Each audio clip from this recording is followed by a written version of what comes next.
we'll go ahead and get started with our announcements here at the beginning. Just as a reminder, this meeting is recorded, just to be aware of. And if you are not comfortable showing your face during this session, just keep your camera off. But there are some fun interactive things that Pam has in her presentation. So, and some breakouts that will be good to have your camera on for. So be ready to do that. As another little reminder here, I am Teresa Larson. I am like the technical facilitator. So if you're having problems with Zoom itself, I'm the person to ask. Or if you have questions about continuing education, as I will be the person facilitating that piece of this session, you can ask me. You can do that through the chat, through a private message, or you can do it via email, which you all should have gotten the reminder email from me. So you can just send it there. It's teresa.larson@usu.edu.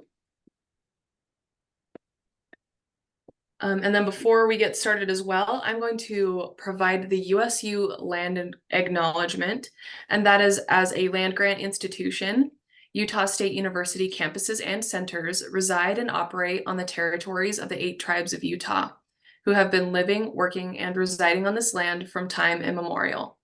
These tribes are the Confederated Tribes of the Goshute Indians, Navajo Nation, Ute Indian Tribe, Northwestern Band of Shoshone, Paiute Indian Tribe of Utah, San Juan Southern Paiute, Skull Valley Band of Goshute, and White Mesa Band of the Ute Mountain Ute. We acknowledge these lands carry the stories of these nations and their struggles for survival and identity. We recognize elders, past and present, as peoples who have cared for and continue to care for the land. In offering this land acknowledgement, we affirm Indigenous self-governance history, experiences, and resiliency of the Native people who are still here today.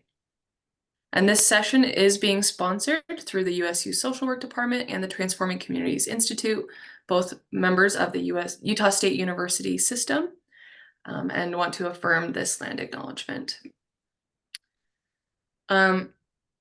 As we move forward, I wanted to just also say that if your Zoom name does not match the name that you would like on your certificate, this is how we confirm attendance, is through your Zoom name. So please ensure that those match what you would like there. And then to receive your continuing education credit following the session, you will have to complete the evaluation, which I will provide at the end. It will also be included in a follow-up email. Just keep that in mind. We also determine the number of hours that you receive on your certificate based on how long you are in attendance at the session. If you do have any questions, like I said, you can contact me in the chat or via email.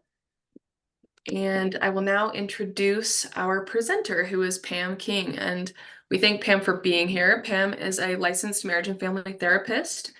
She's very enthusiastic and experienced with solution-focused practitioner, international speaker, author, and trainer. She has 30 years of experience in numerous settings, including domestic violence treatment programs, public schools, as an adjunct university faculty, and in private practice. Pam has designed and implemented innovative solution-focused play therapy treatment programs with children and families. She has specialized training in play therapy, trauma, family violence, and life and business coaching. Pam earned a bachelor's degree in theater arts and a master's degree in family and human development from Utah State University. She is the author of Tools for Effective Therapy with Children and Families, a Solution-Focused Approach, which was published by Routledge. She is a recipient of the Steve DeShaver Memorial Award for Innovations in Solution-Focused Brief Therapy as well. So thank you, Pam, for being here, and I will now let you take over this session, and if anything comes up, please let me know. Great, thank you so much. I appreciate you hosting this, Teresa. That's wonderful. Throughout the hour and a half we have together, we'll have a couple of polls, and we'll have some breakout rooms that Teresa will be putting you into groups of 3. And if you could do that, Teresa, and then launch the poll when I let you know those are available. But for right now, as a presenter, I love to see all the people that are here. And if you're comfortable, if you'd turn your screen on for just this first minute so we can kind of wave and look at each other? That's really helpful. Presenters are often feedback dependent, so this is really helpful to see some faces out there, and I appreciate that. Oh, nice. I have to go to a second page here. Oh, and look at all the people there. Awesome. So glad that you came. And you can leave your screen on as much as you're comfortable, whatever works for you. As Teresa said, having the screens on when you are in your breakout rooms, that's going to be helpful, more interactive for sure. So I'm going to share my screen here for a minute, and then rather quickly, we're going to put you into those breakout rooms of 3 to just jump right in.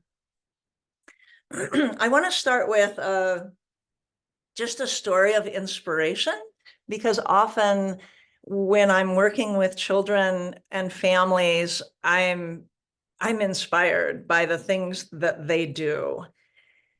Not too long ago, I was working with a family that their one daughter had been managing cancer treatment, quite young, grade school, and their younger son had been a donor to help with that, and these were, it's just an amazing family that rallies around each other and lives elsewhere. I work both online in therapy as well as in person. And so that inspiration, it comes through, whether it's an online appointment, a telehealth, or an in-person appointment. And we can find ways to celebrate the people that we're working with and the family's strengths and their abilities. So we're going to start with your strengths and abilities. In your room, wherever you're sitting, there's probably something right around you that you can use for show and tell. Something that just gives you pleasure. So I'll show mine here. This is a cup I just recently, and it's got a a lid to it, which doesn't work great, but I love the cup. And I bought it recently on a vacation I was on, and it's bright and it makes me think of that vacation and the people I was with. So there's my show and tell story. So just a brief little, this is a thing. You can point to something on the wall, or you can pick up something that's just a little thing. Maybe you remember when you were a kid, show and tell, and it was exciting and maybe nervous making, but taking that thing to school and being the person. So I want to help you relive that show and tell memory. The second thing that you'll do as a part of this breakout is to talk about something that has happened recently where you felt effective. That could be in your personal life, in your family life.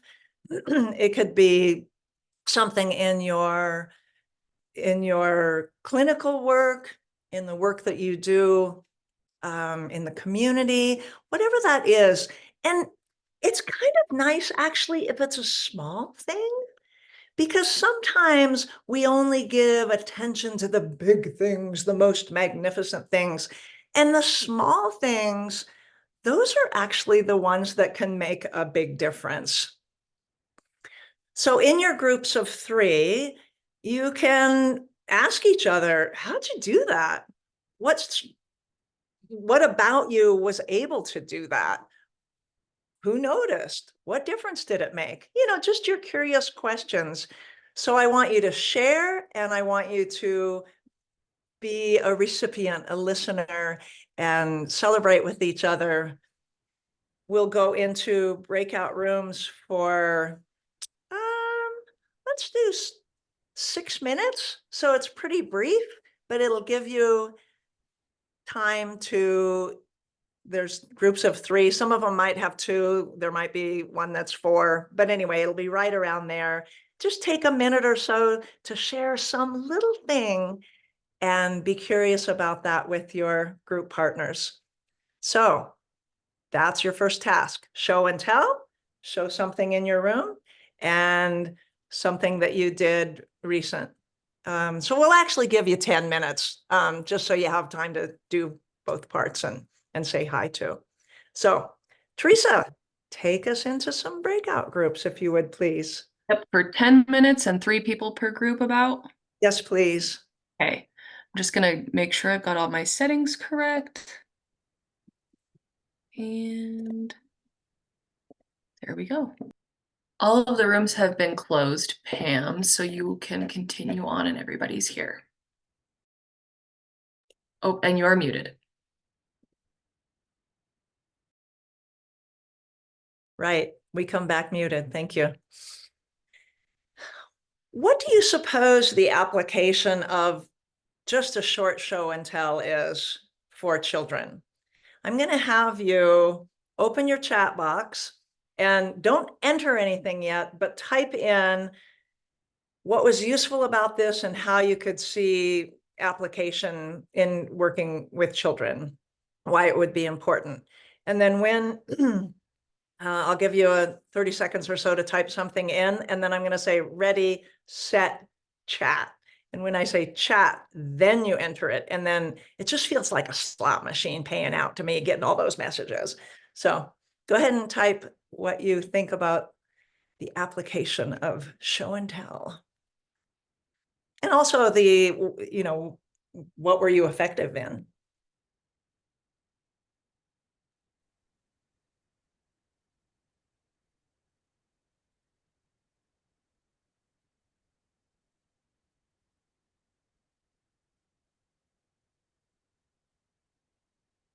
Okay. So finish that up. Ready, set, chat.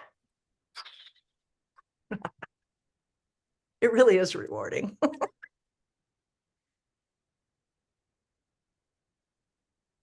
Yeah, yeah.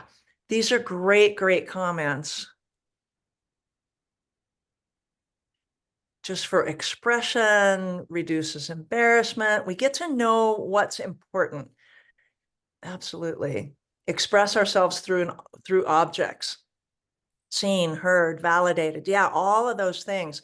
Children have a hard time opening up when you ask about self.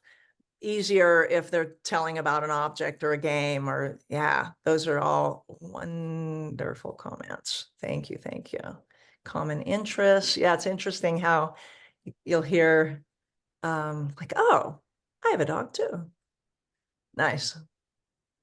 Cool. Thank you for that. So for me to get to know you and you to get to know who else is in the room, I've got 2 very simple polls.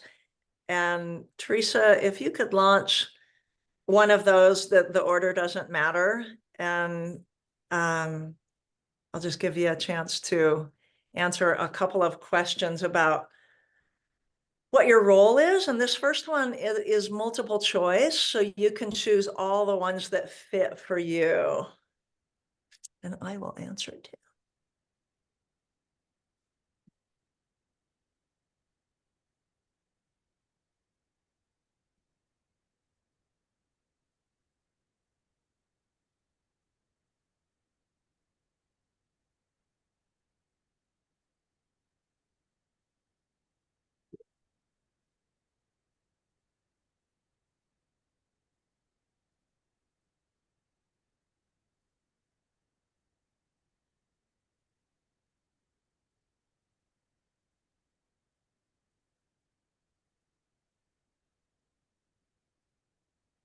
Thank you for doing this. And as soon as it seems like most people or many people have answered, then we'll post the poll and you can see who else is in the room.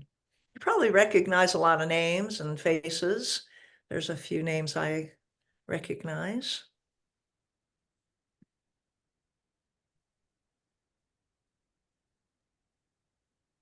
All right, I'm going to close the poll. It looks like we have about everyone. And I will share the results as well, so hopefully you all can see that now. Okay. Oh, okay. So a lot of people work with children in one way or another, a lot of clinicians, a lot of supervisors, me too. Okay, thank you. Thank you, thank you. And then one more poll, which is similar, but a little bit different.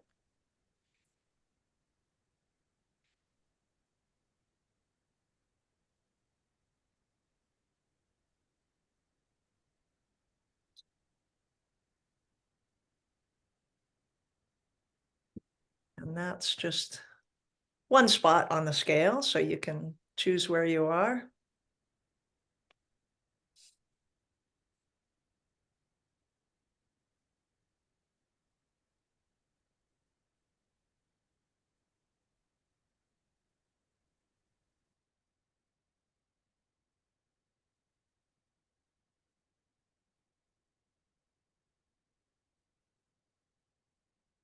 Mhm.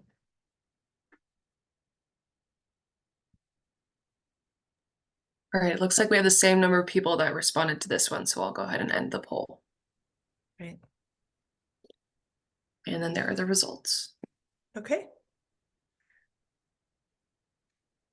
Everybody's got a little bit of confidence, if not more. That's great. So if I was asking a confidence question to a child, how confident are you that you'll be able to do that hard thing? Let's say they said, well, one, just barely low confidence. My question would be, wow, not a zero? How is it that you at least are at a one and you have that little bit of beginning confidence, so that we're building on what's there and talking about the presence of confidence, or the presence of whatever we want to have more of. That is a more effective conversation, and it's a key part of solution-focused conversations. And I'm going to share my screen again here. And we'll keep rolling along. So thanks for doing that first exercise. And over the course of our day, this is roughly what we're going to do. We'll talk about the rationale for solution-focused play therapy, how it fits with children, the assumptions around the model and around the practice. We'll have an opportunity to see some application of solution-focused play therapy, and learn different practices that hopefully you'll, when you leave today, I want, my best hope is that you'll walk out of the room and you'll say, okay, I've got one thing that was interesting to me. I have a pearl from this time together. As we've already done, we will play together. So you'll have a few more breakout rooms. A friend of mine, Amber Willis, did a study. This is quite a few years ago now, I guess 10, right? 2014, where she had a parent and a child and a clinician all give consent to be videoed and then take a questionnaire about the therapy session. It couldn't be the first therapy session, so it was a family that had already been in therapy at least one appointment. She asked that they have a regular therapy appointment, and she was searching for people who were doing play therapy or using toys to some degree. What she found, interestingly, the most powerful effects were when the parent was involved, when they were also playing. So some of the things that she asked in the questionnaires, what was useful? What did you like about this appointment today? What did you feel involved? And then the other big part of it is she counted talk time. So counted, I don't know if it was words or seconds of the session. So that talk time. So, and she found with that the time spent in play activities is a significant predictor of child enjoying the therapy session, as well as child talk time. So when there was more play activity, kids talk more. And interestingly, as time in verbal only techniques with between, well, with all of them, children's happiness towards the therapist and towards the session decreases. And very interestingly, when the adults in the room, the parent and the therapist, when they had the highest talk time, when they were just talking, going over this and going over that, and the child was not talking, their satisfaction was significantly lower. So as adult talk time goes up, child satisfaction goes down. As play goes up, child satisfaction goes up. And parent satisfaction too, because they can see that this is useful for their child. On your handout, I have a YouTube link for this little video that I want to share with you now.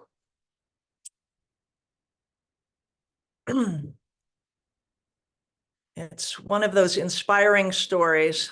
I'd like you to imagine a scale of 1 to 10, with 10 being your family at its very best, and 1 is the opposite, the struggles or difficulties that brought you into therapy. I asked this question of a family who was at the time homeless. They said 1 was them being homeless, and 10 is having a home again, feeling safe, having trust back. And then I asked them to choose figurines to create the picture of that future, that preferred future of having a home, feeling safe. They made a beautiful picture, mom and daughter together, of animal groups, feeling safe next to each other, having plenty of food, and doing things together, and having a home. The 1 is the chaos and difficulty of being homeless, not knowing who's going to be there or what's going to be happening or where you're going to be sleeping. On the scale of 1 to 10, I asked the daughter and the mom, where are you now? Daughter said, about a 2. Mom said, maybe a 3. You are currently homeless, and yet you're at a 2 and a 3. How is it that that's happening? They said, well, they'd done a few things. They're talking just a little bit better. And they'd put a bag together, so they had a few special items with them, no matter where they slept. These were great things for them to remember. I asked, when you're just a little higher, at a 2.5 and a 3.5, what will be happening then? The daughter said, I know I'll be at a 2.5 when we have a meal together. The mom loved that idea, and they started planning a meal together. This family was homeless, but they were not hopeless. Identifying the small things that were already going well and thinking about what slightly better will look like gave them a little more hope. This application of solution-focused play therapy has been very useful for me and the families I've worked with. I hope it's helpful for you. Okay. And as I said, that YouTube link is in your handout. I want to give you a chance to just play with talking to a child. And so we are going to go back to being 10-year-olds in your next breakout room. And this is a very brief conversation. One person will say, I am 10 years old, and they can start. We'll have our groups of 3 again. And the other two people in the room will interview them. Oh, tell me about you. What do you like to do? Do you have pets? Do you have any siblings? Whatever it is you want to find out about them. Be curious, not teachy, not advice giving, just curious. That's how we start our therapy conversations with families, talking about stuff, about life. Problem-free talk is a very important way to start our first sessions. So I want to give you an opportunity to practice that. We'll give you 6 minutes to do this. And so it'll just be a pretty quick round robin. If you don't want to be interviewed, that's fine. If all three of you want to be interviewed, then you can just have a quick round. But remember, when you're being interviewed, you are a 10-year-old you. So when I was 10, I played outside and played on my swing set. So I'm going to talk about those kind of things. You talk about yourself as a 10-year-old. We can use the same breakout groups, and we'll do that for 6 minutes. We will actually get new breakouts because we've had some people come and go. So, yep. Fine. I will recreate those and adjust it to the 6 minutes, and then you all will be headed there in just a second. All right, everybody should be back. Great. All right. Well, thank you for practicing. I know some people love interactive stuff and other people are like, I kind of hate it. But the truth of it is we need to practice the words. We need to have the words coming out of our mouths and let our bodies do the thing. And so I appreciate you playing with me and with your groups. So I'm going to pop back in here. And give you just a little bit of an overview of solution focus brief therapy. The assumptions that go along with that are important. Clients are motivated for something. Even if we don't know what it is, we can't notice it. They want something. And the first book, the first solution focused book I ever read was by Insoo Kim Berg, and it was about substance misuse. And it was really an eye-opener for me because the conversations that she was teaching about were to find out what people want instead. So you're here because you're court ordered to be here. What do you want in your life? What do you want more of? So that focus of what they do want, that's going to be a quick way to create change and to capitalize on change that's already happening.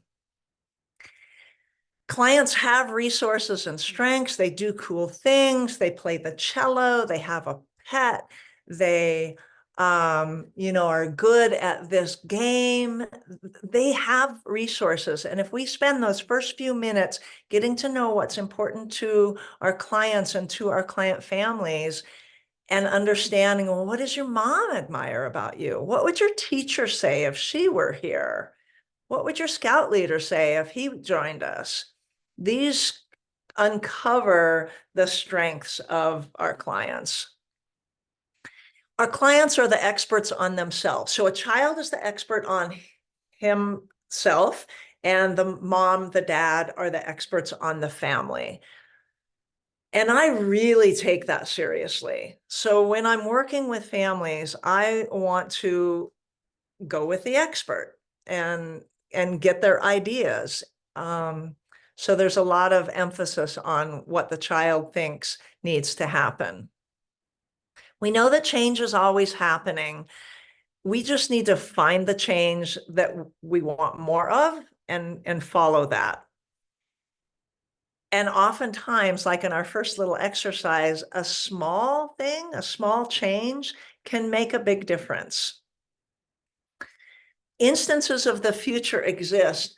What I mean by this, say a child says, well, they want to have more fun at school. It's like, oh, okay, more fun at school. So what right now is a little bit fun, or what do you know about fun at school? And so we want to expand what's already there and then have them practice and try on fun at school. What does that look like? Who will you be with? And so forth.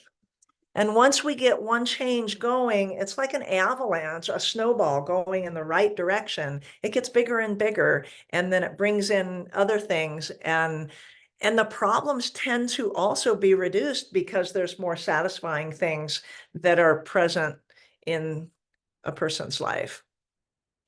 We're going to talk quite a bit about activities and toys and how they're a conversational tool rather than diagnostic. If a child chooses a particular toy, it doesn't mean anything other than what they mean it means.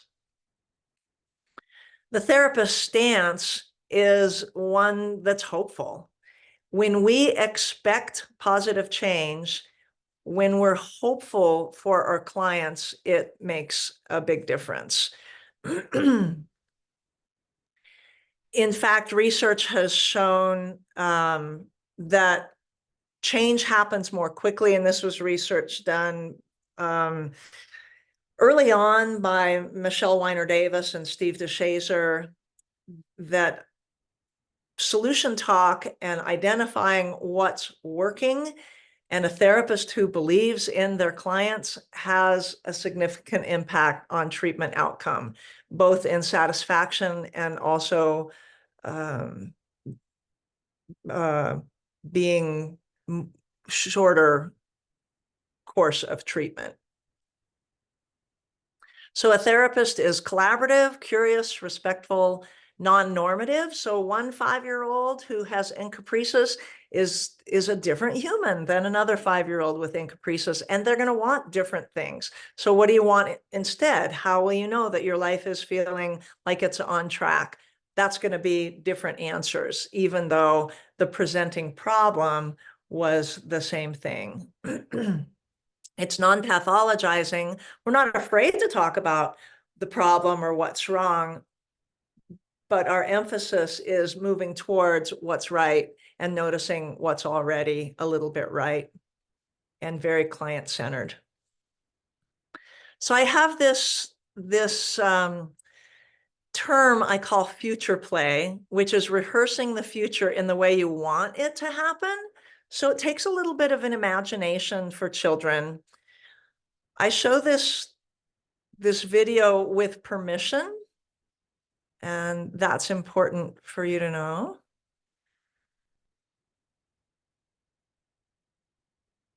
And so I'll just read it to you. Every week I get shots and they hurt. It's like burning on the inside.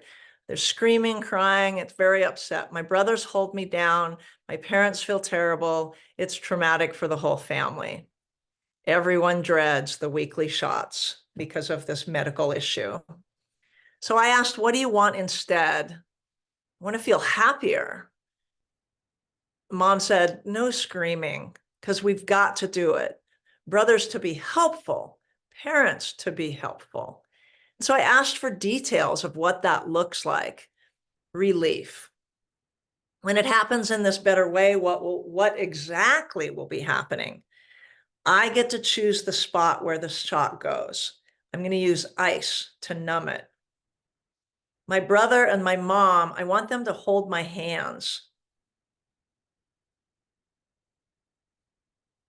But it will still hurt. So I said, let's practice how you want it to happen. And we practiced it in that new way. So she used a little bottle of bubbles to pretend that was her ice. And then you're going to put it there, and then you're going to hold brother's hand and other brother's hand. Oh, there we go. Oh, good. Done. And she might say, ah. Yeah, and that's okay.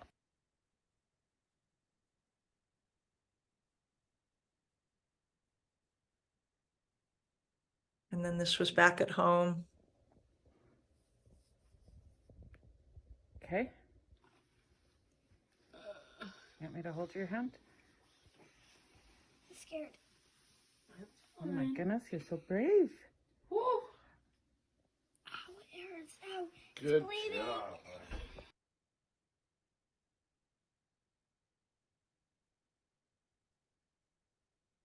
So that was a real shift for the family to be able to do this essential shot with less of the hard stuff. And it was really helpful for all of them to practice it in a way that they wanted it to go. So when we're talking about a preferred future, that's early on in our first session. What do you want instead? That presence of something rather than the absence of something.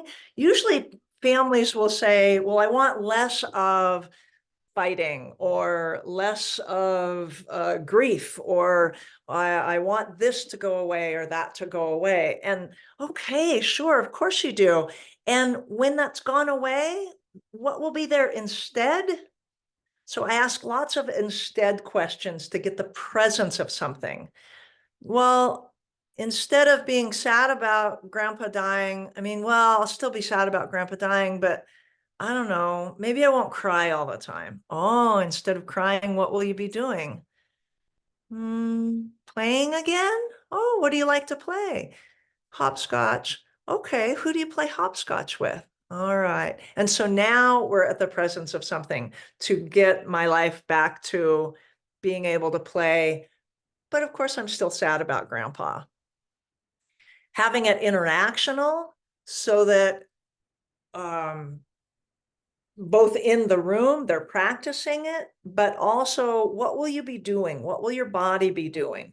Who will see you doing it? Is the multi-perspective. What will they notice? What will your teacher notice? What will your dog notice? If your dog had human words and could tell me what it notices that's different, what would he say? And so just all kinds of questions to get a detailed, rich, preferred future. And concrete, observable actions. What will your body be doing? What will your voice be saying? What will people be seeing as if it's a video and they're watching you? Detail, detail, detail, detail. You can get time, place, actions, all of your details. And then you can demonstrate it, have a child demonstrate it. So what do you suppose it look like? And, you know, have the parent in the room tape it. Wow, okay, that was good. How else do you want it to go? And then once we have that preferred future, then we're able to move into our session because we know what they want. Somebody said that the show and tell identifies values, what's important to you. Probably play activities, what you enjoy doing as a family. So this can't be underemphasized, the importance of finding out what they want instead of whatever the problem statement is. Sometimes we need to have families co-regulate or self-regulate. And I do that sometimes through bubbles. So one of the things I think that Teresa sent out a note that said, if you have bubbles, bring them. So blow bubbles. Maybe you can see mine on my screen there. Got bubbles. Here, I have some I can share. I wish we were in the same room if you don't happen to have your own bubbles. I'm not blowing them at my screen because I don't want them.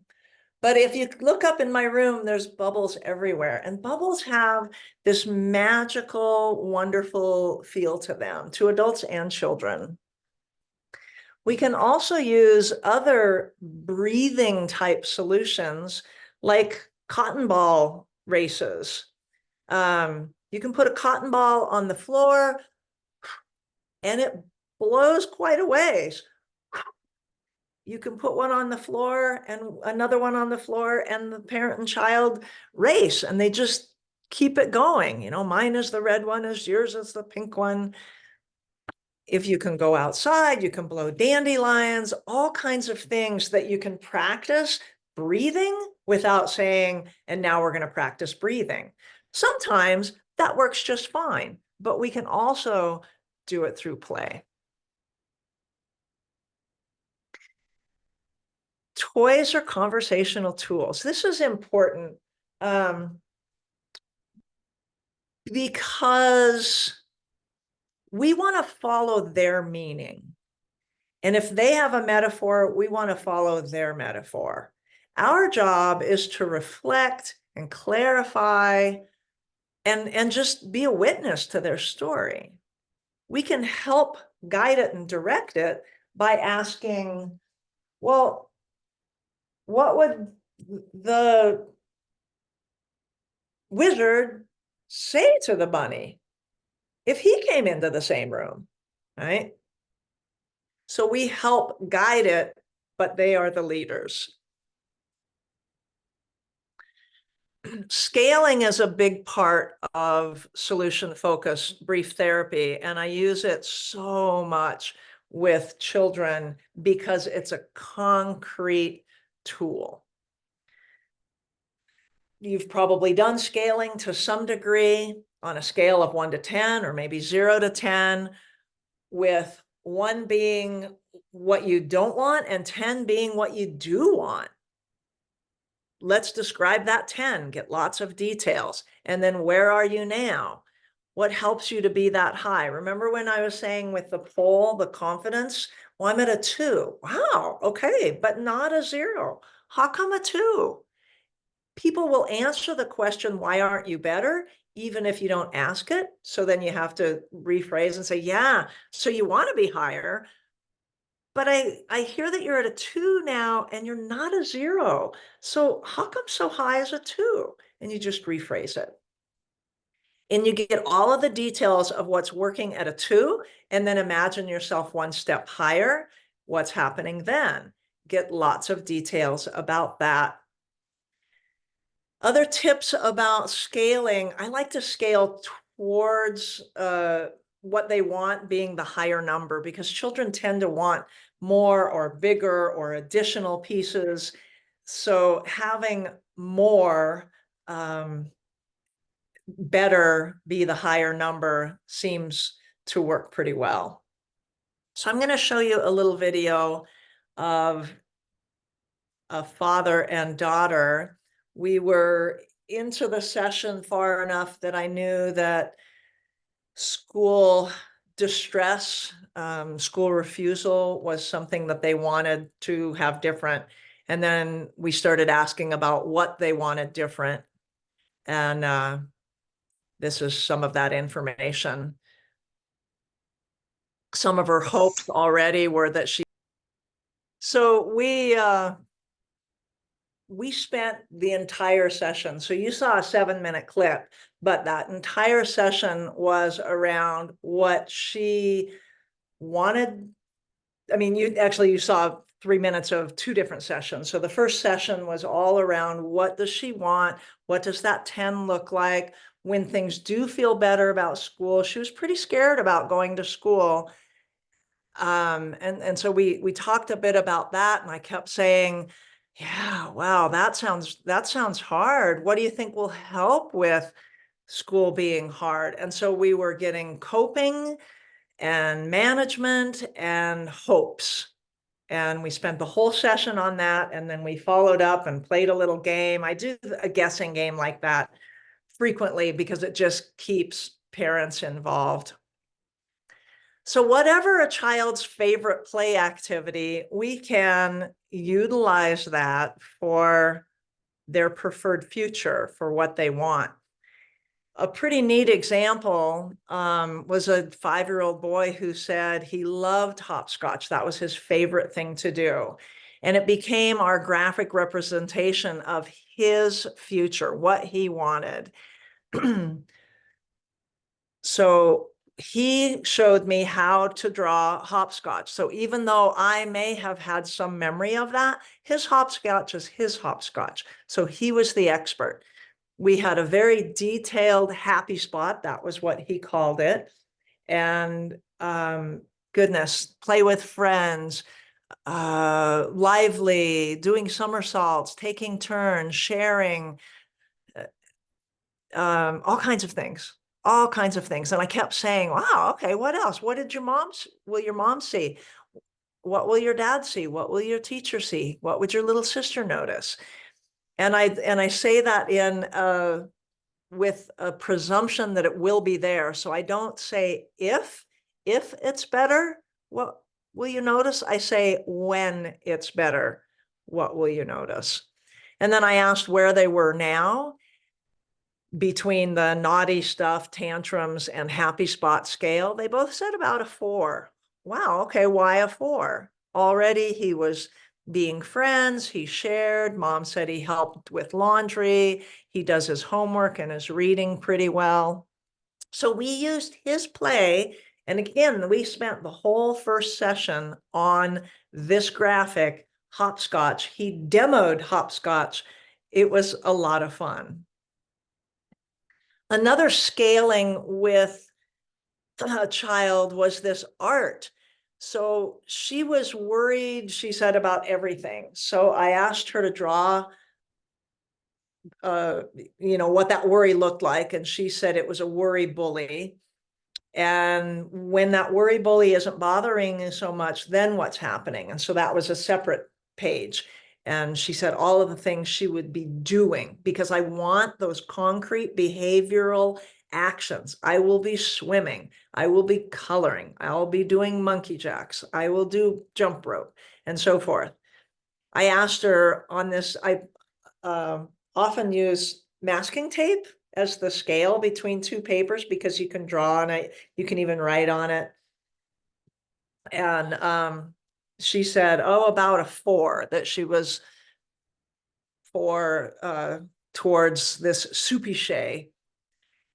And I said, what helps you to be at a 4 already? And she said that sometimes she could say to the worry bully, get away, you're mean, I don't like you, bye-bye. And so it was empowering to her to be able to talk about what she wanted instead to use art. She had told me the first day, I like art. She said, here, coloring.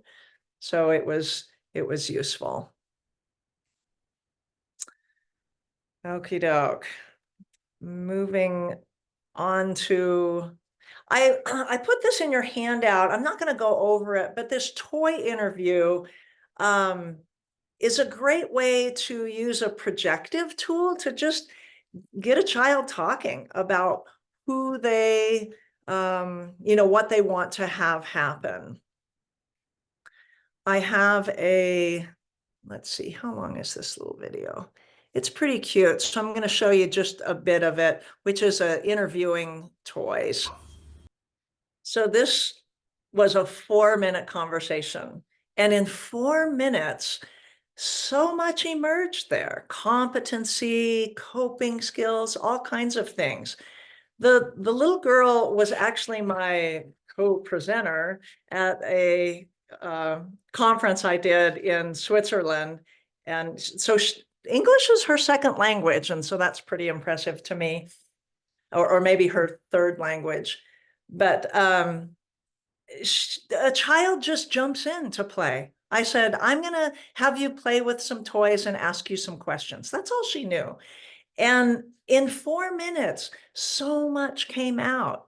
And she led it. She was in charge, but I co-led it because, I was sort of the choreographer, I suppose, but she was the dancer.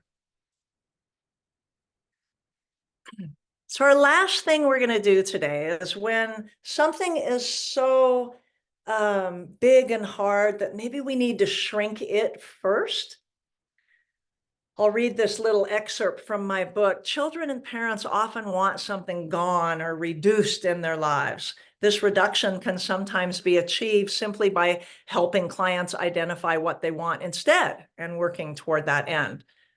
Sometimes, however, families need specific ideas to aid them in reducing the problem before they can grow the solution.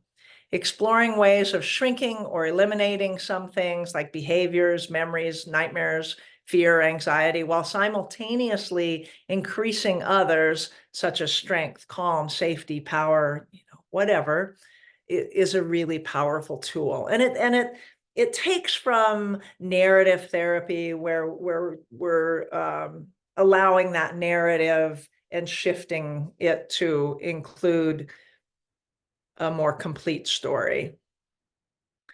So I came up with this idea to ease anxiety because so many children, adults too, are coming with rather severe anxiety symptoms.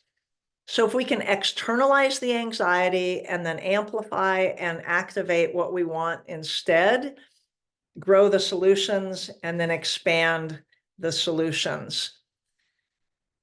This is in your handout, so you can look at that and just see different ideas by externalizing that worry, like the worry bully, right? The picture that the girl drew, and she got to externalize it. She named it, she drew it. I've had kids tear things up, shred it, bury it, all kinds of things.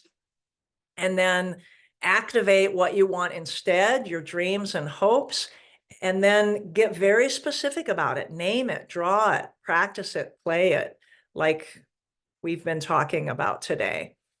And then expand it to get that multi-perspective, who else would notice, and so forth. So we are going to play with our balloons. If you brought a balloon with you, if you didn't, I'll give you one of my imaginary balloons. So have an imaginary balloon. If you have two balloons that are you can hold in your fingers, that's great. If you only have one, then I'll give you one imaginary balloon. So with your first imaginary balloon, I'm going to have you blow it up.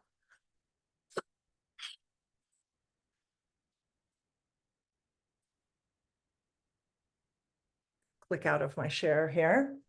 And not tie it off, but write something that is worrying you. If you only have one balloon with you, save it for the second part and use an imaginary balloon for your worries.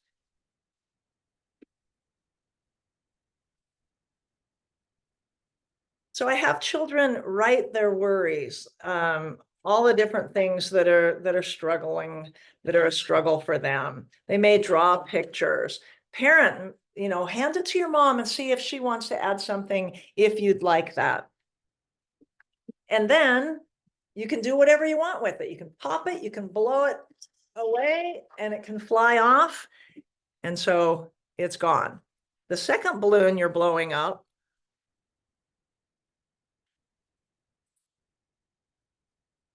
is going to be what you want instead, your desired future. What are you doing already?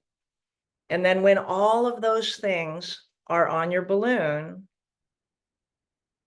and I'll just give you a moment, if you have your imaginary balloons and your imaginary Sharpie, it's best to use a permanent marker, because if it's not permanent, it comes off on hands and clothes. Write the things that you want, your desired future. What are you already doing that helps you to move towards that path? So the child would say, well, I already color and I already say bye-bye to the worry bully sometimes. And then I have them let the air out and they can take it home. And whenever they need to be reminded of their good solutions, they can blow it up bigger again.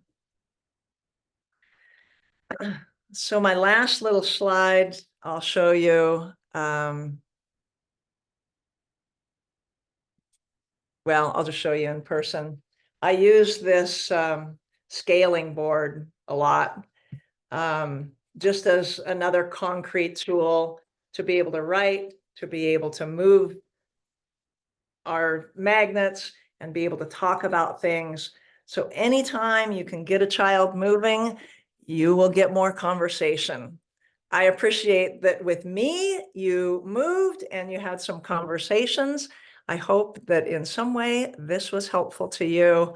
You'll see on the handout that there's some resources with some of the things that I was drawing from, some of the books and articles that I've written.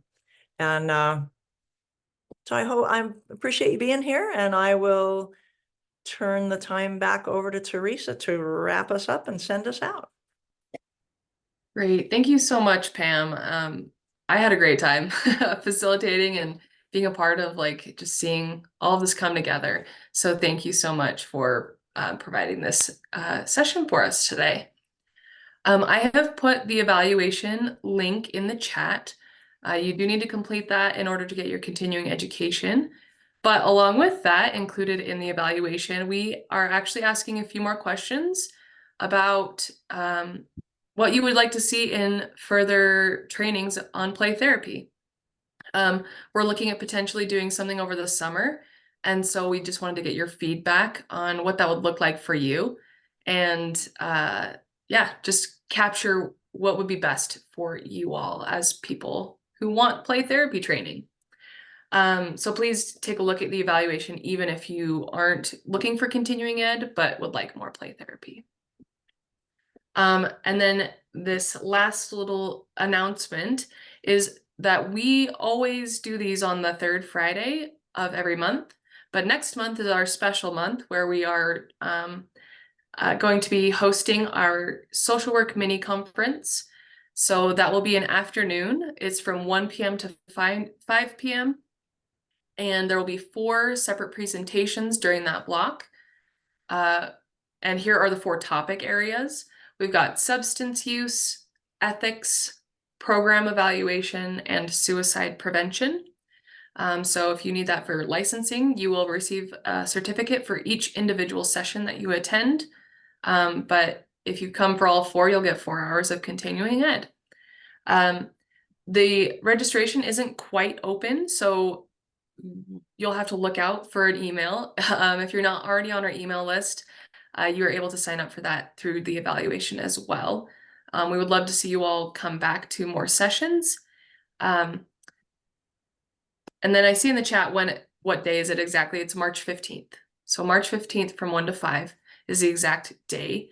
And all of these presentations, 3 of the presenters are USU social work faculty, and then another is a service provider in community health. And so we're really excited to have all 4 of those folks joining us. And when the registration opens, there will also be a flyer that we send out with all of their information, so you all can get all of that. But like I said, if you join our email list, you will see that because we will send that out. And then if you have any questions for Pam here at the end, you are more than welcome to stay on.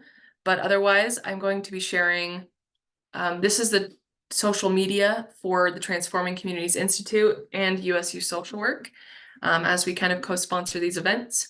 The Transforming Communities Institute does have Facebook and Instagram, but we also have YouTube. YouTube is where we post the recordings of these sessions.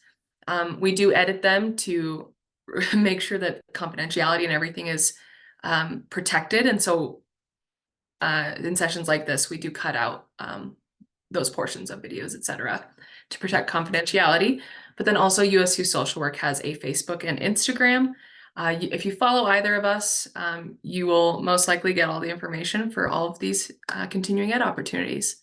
But thank you all for being here, and hopefully we will see you next time.